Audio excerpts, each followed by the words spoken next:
ভিডিওটি দেখার আগে সবার কাছে ছোট্ট একটি রিকোয়েস্ট করতে চাই, প্লিজ প্লিজ প্লিজ যারা ভিডিওটি দেখবেন সবাই একটা করে সাবস্ক্রাইব করে দিবেন। আপনাদের ভালোবাসা পেলে এমন ভিডিও আরও উপহার দিব। ভিডিওগুলো বানাতে অনেক কষ্ট হয়, আমি জানি। ভিডিওটি অনেক মানুষই দেখবেন, প্লিজ একটা করে সাবস্ক্রাইব করে দিবেন। সবাইকে পুরো গল্পটি দেখার জন্য অনুরোধ রইল। আর যারা আমাকে ভালোবাসে তারা একটা করে লাইক করে দেখিয়ে দিবেন। Love you all. তো চলুন আজকের ভিডিওটি শুরু করা যাক। তা থেকে খুলনা আসতেছিলাম বাসে। আমার ঠিক সামনের সিট থেকে কান্নার আওয়াজ শুনতে পাচ্ছি। কান্নার আওয়াজ শুনে মনে হলো একটা মেয়ে কান্না করতেছে। পাশের সিটে একজন মধ্যবয়স্ক লোক বসা। আমার মনে একটু সন্দেহ হলো, কেননা টিভি নিউজে মাঝে মাঝে দেখি মেয়ে মানুষকে পাচার করে, রেপ করে, বিক্রি করে ইত্যাদি। আমি একটু ভালো করে কান পেতে শুনতেছিলাম। লোকটি মেয়েটাকে বলতেছে, চুপ কর সেমরি, চুপচাপ বইসা থাক। তোরে আমার আনাই ভুল হয়েছে। হালারে কত কইরা কইলাম এই সেমরি আমার লাগবো না, তাও তোরে আমারে দিয়া দিল। এখন চুপচাপ বইসা থাক, নইলে কিন্তু তোরে আবার দিয়ামো। তারপর মেয়েটা আস্তে আস্তে কান্না করতে লাগলো। একটু পর লোকটি আবার মেয়েটাকে বলতেছে, ওইনে যাইয়া ভালো মতো কাম করবি, নইলে কিন্তু তোরে ওরা মাইরা ফেলবে। আর এই বালের কান্নাকাটি বন্ধ কর, নইলে কিন্তু। এইবার আমি কনফার্ম হলাম এই মেয়েটা কোনো খারাপ লোকের পাল্লায় পড়ছে। বাস চলেছে আর আমি সময়ের অপেক্ষায় আছি, কখন মেয়েটার সাথে কথা বলা যাবে। বাস যখন মাওয়াঘাটে পৌঁছালো তখন মাওয়াঘাটে প্রচুর জ্যাম। কমপক্ষে 4 থেকে 5 ঘন্টা সময় লাগবে। আর ঘাটে যে ফেরি আছে ওইটা 1 ঘন্টা পর ছাড়বে। তার মানে আমরা পরে যে ফেরি আসবে সেই ফেরিতে যাওয়া লাগবে জ্যামের কারণে। বাসের ভিতর গরমের কারণে অনেক যাত্রী বাইরে বের হচ্ছে। কিছুক্ষণ পর ওই লোকটা বাইরে বের হলো। আমি এই রকমই একটা সময়ের অপেক্ষা করতেছিলাম। আমি মেয়েটার পাশের সিটে বসলাম। মেয়েটার দিকে তাকালাম। মেয়েটা বোরকা পরা, শুধু তার চোখটা দেখা যাচ্ছে। চোখটা রক্তের মতো লাল। অনেক কেঁদেছে মেয়েটা। আমি মেয়েটাকে বললাম, কোনো সমস্যা? মেয়েটা মাথা নাড়িয়ে না বলল। আমি বললাম, যদি কোনো সমস্যা থাকে বলতে পারেন। মেয়েটা কিছুক্ষণ চুপ থেকে বলল, সমস্যা বলে কি হবে, যে সমস্যার কোনো সমাধান নাই? আগে বলবেন তো, দেখি সমাধান করা যায় কি না। আমাকে বিক্রি করে দিছে খারাপ জায়গায়, সেখানে আমাকে নিয়ে যাওয়া হচ্ছে। আপনাকে কে বিক্রি করে দিয়েছে? আর আপনার পরিবার কোথায় থাকে? মেয়েটা বলল, আমার পরিবার বলতে কেউই নেই, আমি একটা এতিম মেয়ে। আর যারা আমাকে বিক্রি করছে তাদের আমি কাউকে চিনি না, কিন্তু তাদের মধ্যে একজন পুলিশ ছিল। এর মধ্যে ওই মধ্যবয়স্ক লোক চলে আসলো। আমি আস্তে করে আমার সিটে বসে পড়লাম। আমি ভাবতে লাগলাম, আমি কি মেয়েটাকে বাঁচাতে পারবো নাকি পারবো না। আমি যদি আবার কোনো সমস্যার ভিতর পড়ি। লোকটি মেয়েটাকে বলতেছে, আশেপাশে খাবার হোটেল নেই, আমি সামনে হোটেলে গিয়ে খাবার লইয়া আসি, আর তুই এইখানে বইয়া থাক, আমি আইতাছি। এই কথা বলে লোকটি চলে গেল। আমি আবার মেয়েটার পাশে গিয়ে বসলাম আর বললাম, এখন কি করবেন? মেয়েটা বলল, জানি না। আমি বললাম, বাঁচতে হলে একটা উপায় আছে। মেয়েটা বলল, কি উপায়? এখান থেকে পালাতে হবে। কিন্তু আমি পালিয়ে কোথায় যাব? আমার তো আপন বলতে কেউ নেই এই দুনিয়াতে। সেটা এখন ভাবার বিষয় না। কিন্তু আপনি আমাকে নিয়ে কোথায় যাবেন? সেটা পরে ভাবা যাবে। কিন্তু কিন্তু কি? এই লোকটা চলে আসবে। যদি বাঁচতে চান তাহলে এখান থেকে এখনই পালাতে হবে। মেয়েটাকে দেখে মনে হচ্ছে ভয় পাচ্ছে। দেখেন, আপনি আমাকে বিশ্বাস করতে পারেন, আমি আপনার কোনো ক্ষতি করব না। মেয়েটা আমার চোখের দিকে কিছুক্ষণ তাকিয়ে থেকে বলল, চলুন। আমি মেয়েটাকে নিয়ে সোজা বাস থেকে নেমে ফেরিঘাটের দিকে হাঁটা শুরু করলাম। ফেরিঘাটে যেয়ে দেখি ফেরি চলে গেছে। এখন কি করব কিছু বুঝতেছি না। এখন স্টিমার বোটে যাওয়া ছাড়া কোনো উপায় নাই। মেয়েটা বলল, কোথায় যাব আমরা? ভয়ে ভয়ে বলল কথাটা। আমি বললাম, আমার দাদা বাড়ি। তারপর স্টিমার বোটে উঠলাম। অনেক গতিতে চলছে। কিছুক্ষণ পর মেয়েটা অন্যদিকে ফিরে মুখের উপর থাকা মুখোশটা মাথার উপরে উঠিয়ে হাতটা মেলে আকাশের দিকে তাকিয়ে রইল। তারপর মেয়েটা মুখোশটা ঠিক করে আমার পাশে এসে বলে, জানেন, আমি এই প্রথম নদী দেখলাম। মানে? আপনি আগে পরে কখনো নদী দেখেন নাই? না, আমি সব সময় এতিমখানার ভেতরেই থাকতাম। আপনার আপন বলতে কেউ কি নেই? জানি না আছে কিনা। বলেই মেয়েটা কান্না করতে লাগলো। কান্না বন্ধ করুন, মানুষজন খারাপ ভাববে। বোর্ড থেকে নামার পর আমার চাচাতো ভাইকে ফোন দিলাম। হ্যালো শাকিল। কেমন আছো ভাইয়া? ভালো, আমি আসতেছি বাড়ি। সত্যি? হুম। এই কে কে আসবে? একটা মেয়ে আছে, আমার সাথেও আসবে। কে ভাইয়া মেয়েটা? আমি আসি তারপর বলবানি। থাক, আর বলা লাগবে না, আমি বুঝছি। কি বুঝো? বলার আগে ফোনটা কেটে দিল। তারপর মেয়েটাকে বললাম কিছু খাবেন? মেয়েটা মাথা নাড়িয়ে না বলল। তারপর আমি জোর করে হোটেলে নিয়ে গেলাম। মহিলা ওয়াশরুম দেখিয়ে দিয়ে বললাম হাত মুখ ধুয়ে টেবিলে আসুন। আমিও হাত মুখ ধুয়ে খাবার টেবিলে আসলাম। ওয়েটার টেবিলে খাবার দিতেছে। এর ভিতর মেয়েটা আমাকে বলল, আমি কি এখানে বসে খাবো? তো কোথায় বসে খাবেন? না, আমি এখানে বসে খাবো না। কেন? এখানে অনেক লোকজন আর পুরুষ আছে, তাই। আমি আর কোনো কথা বললাম না। ওয়েটারকে বললাম, ভাই এখানে কোনো আলাদা খাবার জায়গা আছে? আছে। আপনি ওনাকে ওইখানে নিয়ে যান আর ওনার খাবারটা ওখানে দিয়ে আসেন। ওকে। তারপর মেয়েটাকে বললাম আপনি এইখানে যেয়ে খেয়ে আসুন। মেয়েটা কিছুক্ষণ তাকিয়ে থেকে চলে গেল। খাওয়া দাওয়া শেষে বাসে উঠলাম দাদাবাড়ি যাওয়ার জন্য। রাত 8টার সময় দাদাবাড়ি পৌঁছালাম। বাড়ির ভিতর ঢুকে আমি একটু অবাক হলাম। আমার দাদা দাদি, 4 চাচা চাচি, 2 ফুপু ভাই বোনে পুরা ঘর ভরা।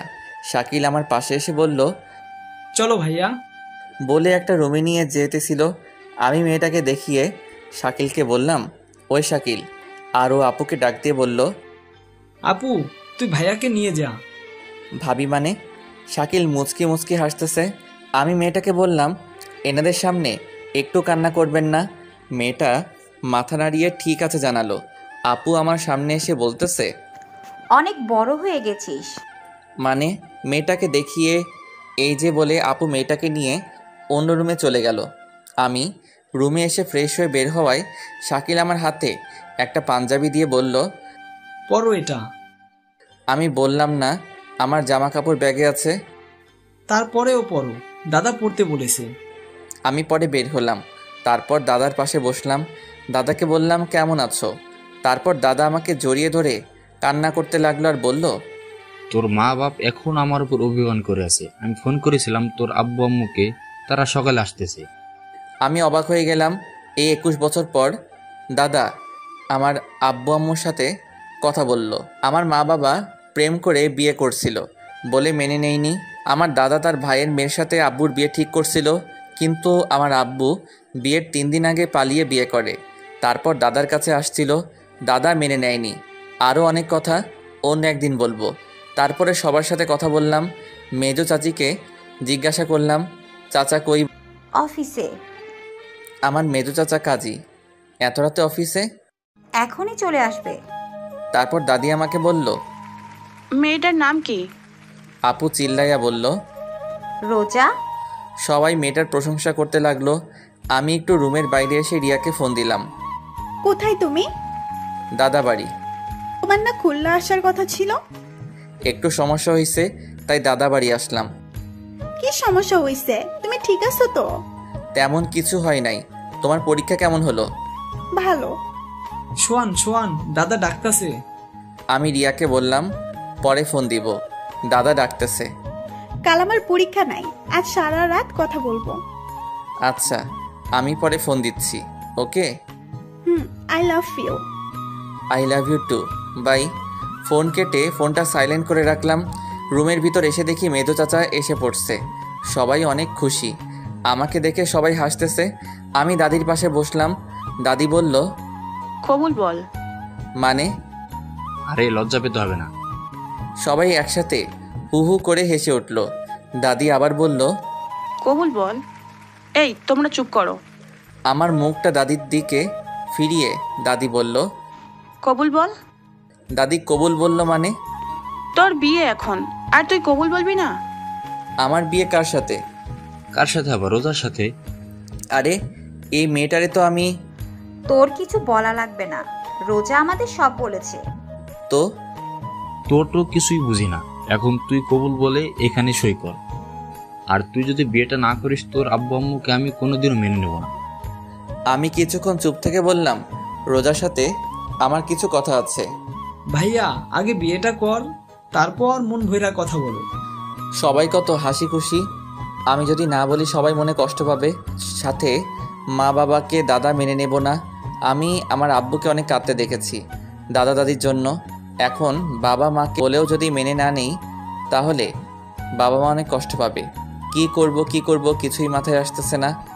কি হলো কবুল বল। আমি আর কোনো কিছু না ভেবে 3 বার কবুল বলে সই করে দিলাম। আলহামদুলিল্লাহ। তারপর চাচা দাদা দাদি যে রুমে রোজা, সেই রুমে গিয়ে রোজা সই নিল। তারপর খাওয়া দাওয়া করে শাকিল বলল, ভাইয়া এই রুমে চলো তো। আমি রুমে গেলাম। রুমের জানালা দিয়ে দেখলাম একটা লাল শাড়ি পরা একটা মেয়েকে অন্য রুমে নিয়ে যাচ্ছে। কিছুক্ষণ পর দাদা আর দাদি আসলো, এসে আমাকে একটা রুমের সামনে নিয়ে গেল। রুমের ভিতর ঢুকিয়ে দরজাটা বাইরে থেকে বন্ধ করে দিয়ে হাসতে হাসতে চলে গেল দাদা দাদি। আমি রুমটা দেখে অবাক হলাম, এত সুন্দর করে রুমটা সাজানো হয়েছে। সারা রুমে মোমবাতি, পুরা বিছানাটা ফুল দিয়ে সাজানো হয়েছে। রুমের ভিতর একটা খাট, একটা টেবিল, টেবিলের উপর 1 গ্লাস দুধ, এর 2 সেট জামা কাপড় আছে, একটা আমার একটা হয়তো রোজার। আমি রুমে ঢোকার শব্দ শুনে রোজা খাট থেকে নেমে এসে আমার পা ধরে বসে রইল। আমি কি করব কিছুই বুঝতেছি না। আমি ওর 2 ডানা ধরে রোজাকে দাঁড় করালাম আমার সামনে। ইয়া বড় ঘুমটা দেওয়া। রোজা আমার হাত ধরে টেবিলের কাছে নিয়ে গেল, নিয়ে দুধের গ্লাসটা আমার হাতে দিল। আমি গ্লাসটা হাতে নিয়ে বললাম, আমার কিছু কথা আছে। রোজা বলল, শুনবো, সব কথা শুনবো। আগে দুধটা খান, অর্ধেক খান কিন্তু। আমি রোজার পাশে দাঁড়িয়ে দুধটা মুখ লাগিয়ে খাচ্ছি। অর্ধেকের বেশি খাওয়ার সাথে সাথে রোজা একটু উঁচু হয়ে হাত ধরে দুধের গ্লাসটা মুখের থেকে 2 আঙ্গুল দূরে সরিয়ে রেখে বলল, অর্ধেক খেতে বলছি না? আমার হাত এখনো ধরা। আমি ওর দিকে তাকিয়ে আছি। ঘুমটার আড়ালে শুধুমাত্র ওর ঠোঁটটা দেখা যাচ্ছে। ঠোঁটের নিচে ছোট একটা তিল, যা ওর ঠোঁটের সৌন্দর্যকে আরও বাড়িয়ে দিচ্ছে। আমি আস্তে আস্তে দুধের গ্লাসটা রোজার হাতে দিলাম। রোজা দুধটা খেয়ে আবার আমার হাত ধরে খাটের কাছে নিয়ে গেল। আমি খাটের এক পাশে বসে রোজাকে অন্য পাশে বসতে বললাম। ও এখনও ঘুমটা দেওয়া। চুপচাপ 2 জন বসে আছি। নীরবতা ভেঙে আমি বললাম, কি থেকে কি হয়ে গেল, তাই না? কিন্তু আল্লাহ যা করে ভালোর জন্যই করে। আপনাকে কিছু কথা বলার ছিল। বলেন। আমি একজনকে ভালোবাসি। 4 বছরের সম্পর্ক আমাদের। আমার বাবা মা জানে। ওর পরীক্ষা চলতেছে, পরীক্ষা শেষ হলে আমাদের বিয়েটা হওয়ার কথা ছিল, কিন্তু আপনার সাথে বিয়েটা হয়ে গেল। আপনি তো না বলতে পারতেন। কিন্তু এই কারণে আপনাকে আমার বিয়ে করা লাগছে। আমি কিছুদিন পর আপনাকে ডিভোর্স দিয়ে দিব। রোজা একটু হেসে বলল, বিয়েটা হতে পারলো না, এরই মধ্যে ডিভোর্স? আমি কিছুক্ষণ চুপ থেকে বললাম, আপনি চিন্তা করবেন না, আমি আপনার থাকা খাওয়ার একটা ব্যবস্থা করে দিব। আপনি আমাকে একবার দেখেন তো। দেখে কি হবে? থাক, দেখা লাগবে না। আপনার আর কিছু বলা থাকলে বলতে পারেন। বলার মতো কথা অনেক আছে, কিন্তু অধিকার নাই। কথা বলতে কোনো অধিকার লাগে না। একটা কথা বলবো, রাখবেন? এই কথাটাই অধিকার আছে। রাখবেন কিনা বলেন? বলেন। আপনি আমাকে নাম ধরে ডাকবেন আর তুমি কইরা বলবেন। শুধু এইটুকু? হুম। আচ্ছা, এবার আপনি ঘুমান। আবার আপনি? সরি, এবার তুমি ঘুমাও। আপনি কি করবেন? মুস্কানের সাথে একটু কথা বলল। এই মুস্কানকে? আরে বললাম না, আমার প্রেমিকার কথা। ওর নাম মুস্কান। ও। তা ঘুমাও তুমি। আপনি কিন্তু একবারও আমার মুখটা দেখলেন না। না দেখাটাই ভালো। রোজা শুয়ে পড়ল। ঘরের মোমবাতিগুলা আস্তে আস্তে নিভতে শুরু করছে। আমি টেবিলের উপর বসে ফোনটা হাতে নিয়ে লক করলাম, আর দেখতে পেলাম 75+ মিসড কল, 93+ SMS। তাই রিয়াকে ফোন দিলাম। সাথে সাথে ফোন ধরে বলল, তুমি ঠিক আছো তো? ঠিক আছি। কেন, কি হয়েছে? আমার কেন জানি মনে হচ্ছে তুমি আর আমার নেই। আরে পাগলি, আমি একটু দূরে আছি, তার জন্য তোমার এরকম মনে হচ্ছে। তুমি এতক্ষণ ফোন ধরো নাই কেন? ফোন চার্জে ছিল। কথা বলতে বলতে টেবিলের উপর দেয়ালের সাথে হেলান দিয়ে ঘুমিয়ে পড়ছি। এই যে শুনছেন, ওঠেন, উঠে বিছানায় আসেন। প্রায় মধ্যরাত। তখন মোমবাতি হাতে নিয়ে একটা লাল বেনারসি পরা পরী আমার সামনে দাঁড়িয়ে আছে। টানা টানা চোখ, লম্বা নাক, আকর্ষণ করার মতো ঠোঁট, সাথে ঠোঁটের নিচের তিলটা। আমি হাঁ হয়ে ওর দিকে তাকিয়ে আছি। মশা ঢুকবে মুখে।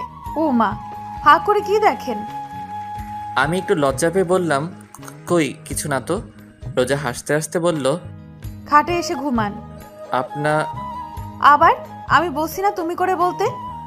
একদম আমার মুখের কাছে মুখ নিয়ে কথাটা বলল রোজা। মানে তোমার সাথে এক বিছানায় ঘুমাবো। তো কোথায় ঘুমাবেন? আমি আপনার বউ, আপনি ঘুমাবেন না তো কে ঘুমাবে আমার সাথে? কিন্তু তোমাকে তো বউ হিসেবে মানি না। আপনি না মানলে কি হবে? আমি তো আপনাকে স্বামী হিসেবে মানি। এখন যদি খাটে না আসেন তাহলে আমি কিন্তু দাদাকে ডাকবো। এই না না, তাহলে চলেন। আমি এইখানেই ঠিক আছি। খাটে আসবেন নাকি ডাক দিব? তারপর রোজা অন্যদিকে, আমি অন্যদিকে ফিরে শুয়ে পড়লাম। সকাল 6টায় ঘুম থেকে উঠে দেখি রোজা আমার বুকের উপর শুয়ে আছে। একদম পরীর মতো লাগছে। যে কেউ রোজাকে দেখলে প্রেমে পড়ে যাবে। কিন্তু আমি রিয়াকে ভালোবাসি, রোজার মায়ায় পড়া যাবে না। আমি রোজার মাথাটা বুকের উপর থেকে সরিয়ে বালিশের উপর রেখে আমি আবার শুয়ে পড়লাম। এইবার ঘুম থেকে উঠে আমি চমকে গেলাম, কারণ আমার সামনে আমার মা বাবা আর আমার ছোট ভাই। পাশে তাকিয়ে দেখি রোজা নাই। ঘুম ঘুম চোখে মাকে বললাম, তোমরা কখন আসলা? তুই এইটা কিভাবে পারলি? আমি গালে হাত দিয়ে দাঁড়িয়ে আছি। তোর সাথে রিয়ার বিয়ে ঠিক করা, ওর পরীক্ষার 3 দিন পর তোদের বিয়ে, সবাইকে দাওয়াত দেওয়া হয়ে গেছে, আর এখন তুই? রিয়ার কি হবে? ও যদি জানতে পারে ও তো পাগল হয়ে যাবে। তোরা না দুইজন দুইজনকে ভালোবাসিস? মা, চুপ, কোনো কথা বলবি না। বের হ রুম থেকে, গোসল করে নাস্তা করতে আয়। আমি কোনো কথা না বলে রুম থেকে বের হতে লাগলাম। দরজার কাছে আসতে দেখি দরজার পাশে রোজা দাঁড়িয়ে কান্না করতেছে। গোসল করে আইছে, চুল থেকে এখনো পানি পড়তেছে। আমি হাসি মুখে বললাম, ঝড় আসছে, রেডি থাকো। আল্লাহ যা করবে ভালোর জন্যই করবে। এই চাকার জন্য? আব্বু আম্মুর জন্য। আরে বাব্বা, এখনই আব্বু আম্মু? হুম। একটু মুখে ভেঙচি দিয়ে হাতের কেনুই দিয়ে আমাকে খোঁচা দিয়ে চলে গেল। কি অদ্ভুত তাই না? গোসল করতেছি, এরই ভিতর দরজায় করা নাড়ল। আমি বললাম, কে? আমি। কে? রোজা? হুম। কি বলো? আপনার ফোন বাজতেছে, কে যেন ফোন করছে। আমি দরজাটা একটু খুলে ফোনটা নিলাম, সাথে সাথে আবার রিয়ার ফোন। হ্যালো। আমার না কোনো কিছু ভালো লাগতেছে না। কেন, কি হয়েছে? জানি না, কিন্তু কিরকম জানি লাগতেছে। আরে পাগলি, তোমার পরীক্ষা চলতেছে তো তাই এরকম লাগতেছে। সব ঠিক হয়ে যাবে। হুম। আচ্ছা রাখি তাহলে, গোসল করব। এই তুমি এত সকালে গোসল করবা কেন? তুমি তো দুপুরে গোসল করো, তাই না? আরে থাক, বলা লাগবে না। বলবা তো দাদা বাড়ি আসছি তাই? একদম ঠিক। তা এখন রাখি, পরে কথা বলবো। হুম। সোহান, সোহান, সোহান, বলো। একটা কথা জিজ্ঞাসা করব? করো। সব ঠিক আছে তো সোহান? এই কথাটা শুনে আমার বুকের ভিতর একটু ব্যথা করে উঠল।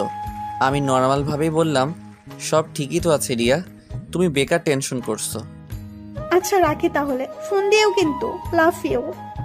লাভ ইউ টু। বাই। বাই। দরজায় কেউ করা নাড়ছে। কে? আমি। বলো। আম্মু ডাকতেছে আপনাকে।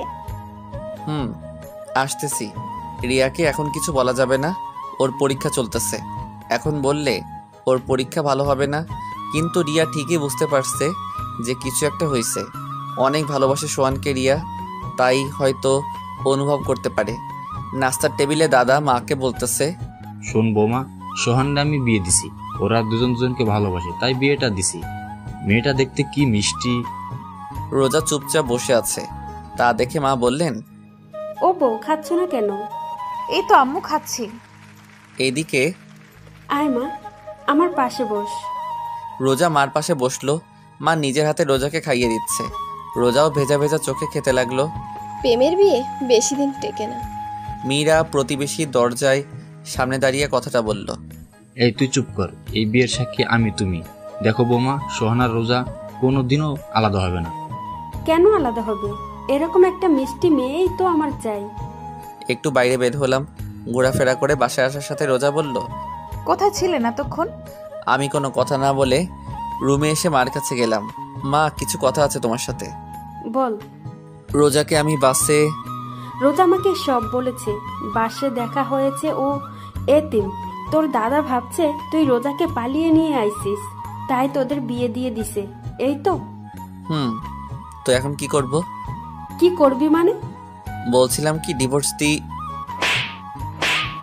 ডিভোর্স দিবি মানে? আমাদের বংশের ডিভোর্স তালাক নামে কোনো শব্দই নাই। মা, আমি রিয়াকে ভালোবাসি।